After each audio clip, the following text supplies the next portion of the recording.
Okay, so it went from pretty much emulsion not setting up to trying to set up. So I'm going to go ahead and start this. And like I said, I'm going to go back and forth with my colors, alternating from white. This is the pink blend.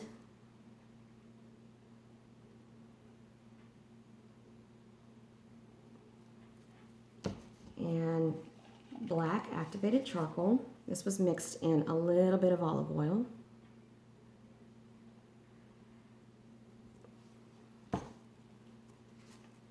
To the gold.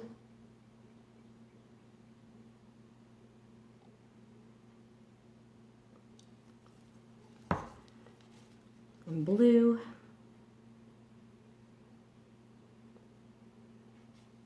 I think I want a little less gold in there. I might just use it sparingly. And this is the khaki yellow. It does turn out more like an olive green.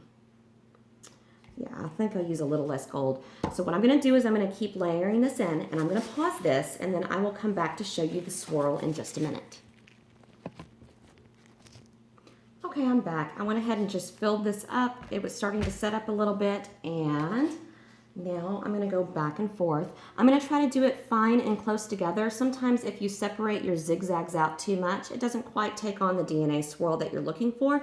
And if you go too close, it kind of looks muddied up unless you get a real good close-up of it.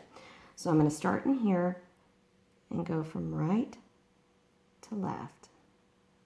And this is going all the way to the bottom. I used more of the khaki and gold in the center. So as you use this soap bar down, it's going to look more pink, black, white, and blue on the top, but the center will take on more of that golden, sunset, earthy color. But it just, you know, it looks good in your mind. I have a hard time with colors. It looks good, you're visualizing it, and then it's just not quite working out the way you wanted once you start pouring. And of course, if you pop it, it takes on a whole other color dimension. And so I just figured I'd put it in the middle. Sometimes if you pull these, like I said, too far apart when you go to do the DNA, especially the DNA double helix, whatever you want to call it, it doesn't quite take on that swirly effect within the center. But if you get too close together, it does muddy up the lines. So just trying to go fine. You want to bear in mind, if you're doing intricate designs like drawing birds or drawing flowers and that sort of thing, emulsion and a really light trace will cause problems because of course you're going to break through your layers.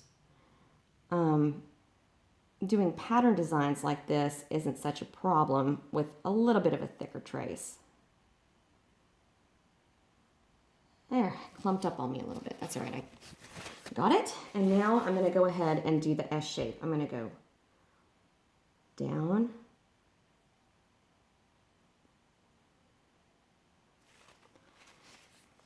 and I'm going to come back up.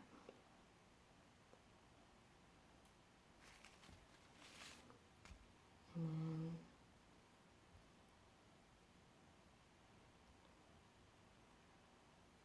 then down. Back up.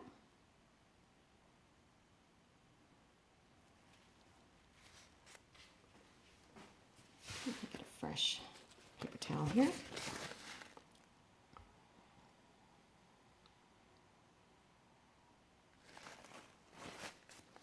Down.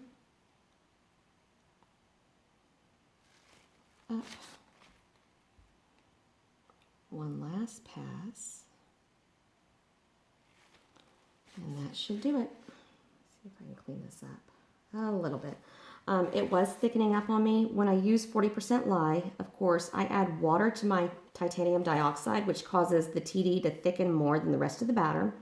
And then I use oil to mix my activated charcoal, which makes it a little thinner. So I'm working with different consistencies, which can sometimes be challenging. But the cool thing is, if you've seen the high water, low water, that I guess it's Auntie Clara or Aunt Clara.